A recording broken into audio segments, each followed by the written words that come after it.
It's Tuesday. Yeah, I think it's Tuesday. It's a very sunny and nice day today. We're gonna do some chores. No. What are you doing? I am short. We apologize here. We are having a lot of issues with the audio on our GoPro, and we're looking into solutions to fix the issue, but unfortunately we cannot go back and do an extra take since there's a bit of a delay between filming and editing at this time. We want to pick this up, but at this time there's no option for this. Essentially what I'm explaining here is that our backstay, which we spliced from Dyneema, had a lot more initial stretch than anticipated. It's a phenomenon called construction stretch, and I took this into account when we made the backstay. But still it was a lot more than what was initially specified as to how much stretch there would be. It was instead of 1%, it was something like 8%. So at some point you cannot tension it. We also took out parts of our backstay tensioner to make up some space to put it tighter, but even that reached its limit. So what I'm doing here is I'm moving the splice up and then reassembling all the parts in the tensioner. At the moment of editing, I can say it's holding up really well. We do not need a resplice anytime soon, so it's looking great. I'm gonna do some laundry because I have like 3 full bags of laundry now. We're gonna go up our main to fix my mistake. It's a bit windy, but yeah, okay, maybe not today, but we need to do that. We have some rust we need to treat, just a little bit, but yeah. What do we need to do more? We need to replace our face snare. Yeah, our the rubber band yeah. in the motor, in the engine. One of the. But we're staying a few days here, so might as well get some jobs done. Yeah. So. Okay. So I made it a bit shorter. I even made it a little too short, and that's not a big problem. So what we're doing right now is we put a soft shackle here, and I put a lot of tension on this line. And because I respliced it, all these fibers, they need to reset in the right direction. So what we're gonna do is we put a lot of tension on it now, and we're just gonna let it sit for a few hours, and then it should feel a bit looser again, and then this thimble will fit here again. In theory, if not, then we'll just have to wait till it's cold, because Dyneema stretches a little when it's cold and it contracts a little when it's hot. And right now it's pretty hot. So yeah, well, I am pretty happy, most of all because the backstay adjuster is in the original position, which is a better position. And the big job of the backstay is not only keeping the mast up, but it's also tensioning our forestay. And if you can't properly tension this, then you cannot properly tension your forestay, and therefore you have less effective sail shape. And roller furling is a lot harder. So yeah, there's a lot of things going on with this, and it's important to get it right. I think we got it right now, and yeah, we're just gonna let it sit, and we're gonna carry on with a different job. I do have the mast secured on a different halyard and 2 check stays, so if this soft shackle fails, then there is a backup plan. Another job is we have our keel bolts, and there is a tiny bit of rust developing on them. So what I'm gonna do is I'm gonna check all of them, grind away a little bit, and then put some rust stuff on there. Yeah, it transforms the rust transformer. It's the literal translation. And then I'm gonna put some hammerite over that, and it should be fine for a while.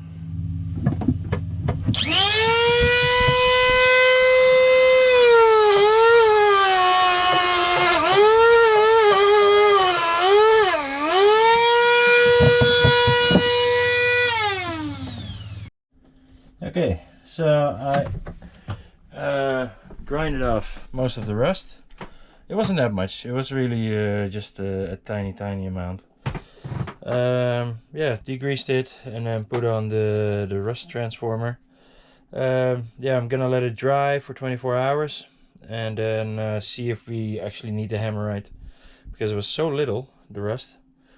Yeah, only the back one was a bit more rusty than usual, but yeah, sometimes we have a little bit of water in the bilge, and it was because of a water hose, and the water would collect there. So I guess that's where that's from. We don't have any salt water in the bilge at all, so I'm not worried about the keel bolts. Yeah, on to the next job. I think I'm gonna try to replace the alternator belt next. Should be a pretty simple job. The only problem is that the way they constructed it is, I hope you can see it. So this is the belt, and here's the water pump. So if you want to take it out, you have to disconnect these hoses. It's just a little odd, I have to say, but yeah, as you can see, it's a little gummed up, and this should not have that color. It's not that bad, but better to replace it now while we have the time. You don't want to replace these things out at sea. You can, but it's not much fun. So I have the fan belt off, so I remove these two hoses, and then it's just like this over the belt, so you need to remove those hoses, which were of course super stuck. But the reason we are changing this fan belt, and it's not super easy to see, is that this one has a shiny edge, and that is something that is not good. And the new one does not have a shiny edge. So yeah, call me crazy, but I believe this one needs to be changed. So let's do that.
Okay, that's it.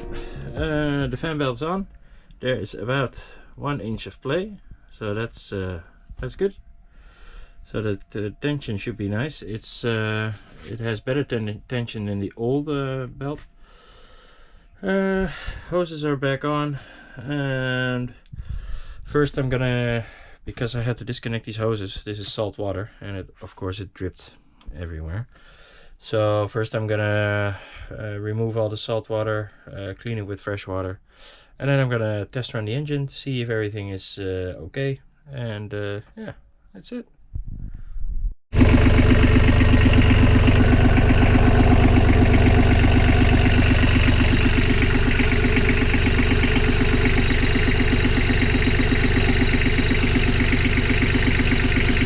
We also needed to go back into the mast. If you remember our episode from Dieppe, the mast turning block of our staysail halyard, it popped out because I used rivets that were too small. Because we put in massive Monel rivets to fix this issue, Kim was unable to fully pop the rivets with our little riveter. Therefore I climbed the mast with our brand new bosun's chair. We also have a climbing harness, but it becomes very uncomfortable after 20 minutes, so you cannot work relaxed up there. Kim also put the turning block in upside down by accident, so we had to drop the halyard a little bit with a smaller flag line attached to it, and then fish it out the right way up with a piece of wire. But in the end we managed to fix it all, and now it's working great.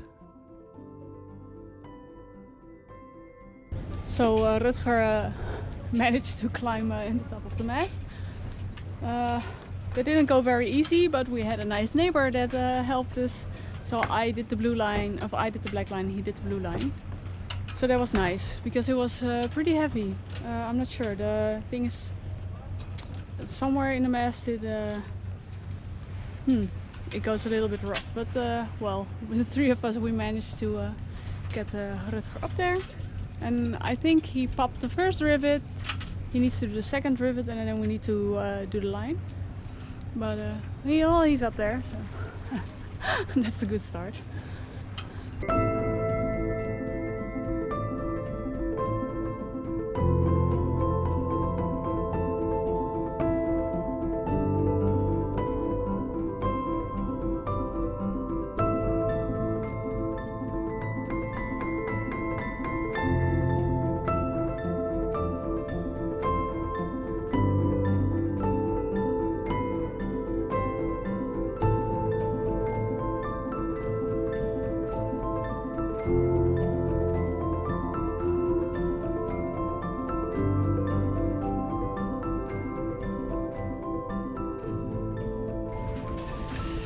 Okay, welcome back. So last time we encountered quite a large tear in our Genoa, and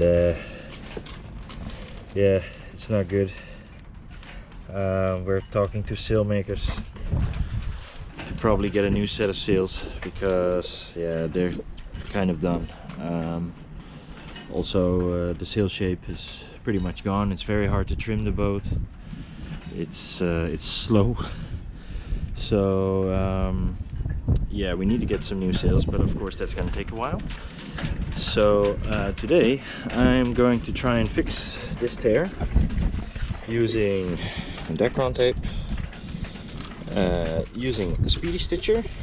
It's the first time using it, but I'm told it's quite easy.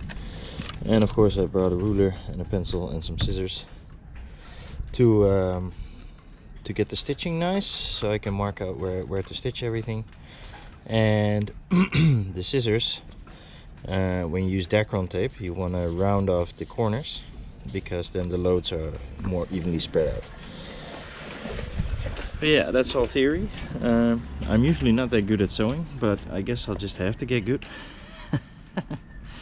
One issue is, yeah, there's also a leech line here, and what I don't want to do is stitch into that leech line. So what I want to do is stick together the sail and then sew from here to there, here to there. So I guess I'm going to do a row like this, a row like this, and then a row back like this. And yeah, hopefully that works. At least it'll get us to Spain. That's the idea. But yeah, yeah, the chances of the sail tearing in other spots is very high right now. So yeah, we need to get some new sails. We're hoping not to, because it is very expensive. But yeah, it is what it is.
So I already made these stitches and these stitches, but now I'm making a cross stitch because the tear of the sail is here. So what I want to do is basically pull those two things together so that there is an actual stitch between one part of the sail and the other part of the sail, and the tear is here. So far this speedy stitcher is it's a good investment actually. I'm not good at sewing, but this thing makes me look pretty good. Yeah, it works quite simply. Yeah, you can find tons of videos online how it works. It's about 30 bucks. It comes with the needles, it comes with the threads. Yeah, if you plan on cruising, buy that thing. It's a great little device.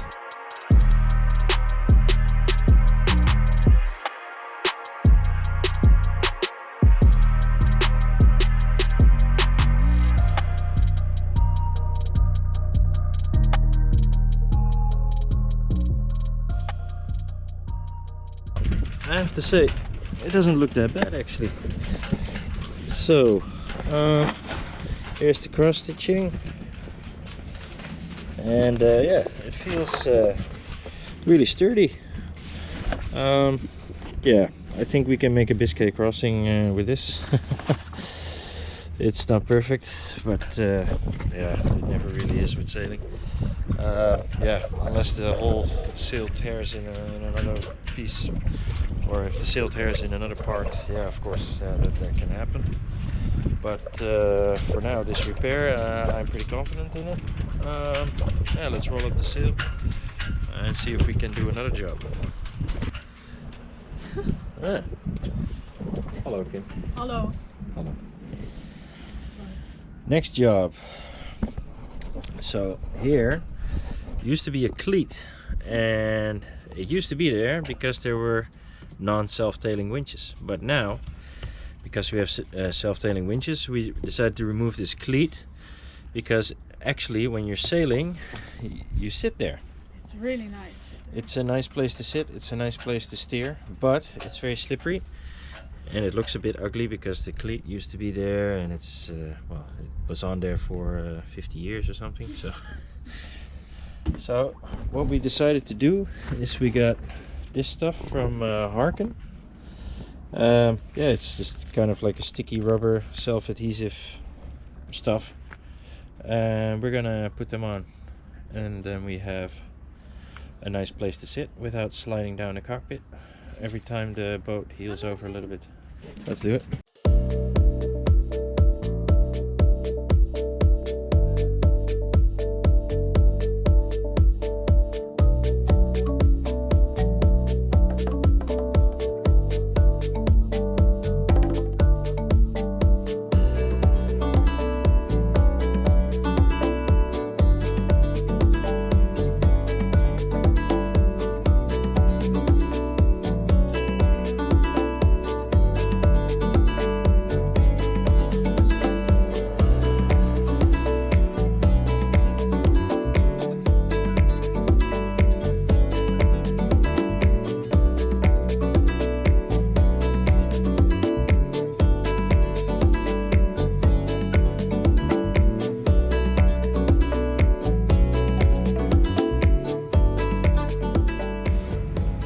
Okay, first side is done.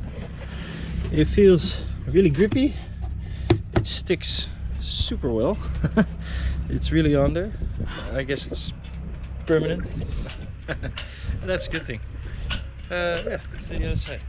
Both sides are fitted. It's really cool stuff. Yeah, I like it. Let's see how it is under sail. I guess it's much better, but hey, you never know with these things. This stuff is pretty well reviewed. This stuff I think is originally made for like 49er sailors and stuff. So when they hang on the trapeze and you have that slippery edge on the boat, you stick this stuff on, and then you don't slip off as easily. But yeah, it has many uses. It comes in many shapes and sizes, and you can just buy a pack at your local chandlery. I think you can even buy it on a roll, but then you need to order it. That's cool stuff. Yeah, if it maybe comes in a brighter color, you can use it on your deck for non-skid. Yeah. Well, I'll let you know how it is long term.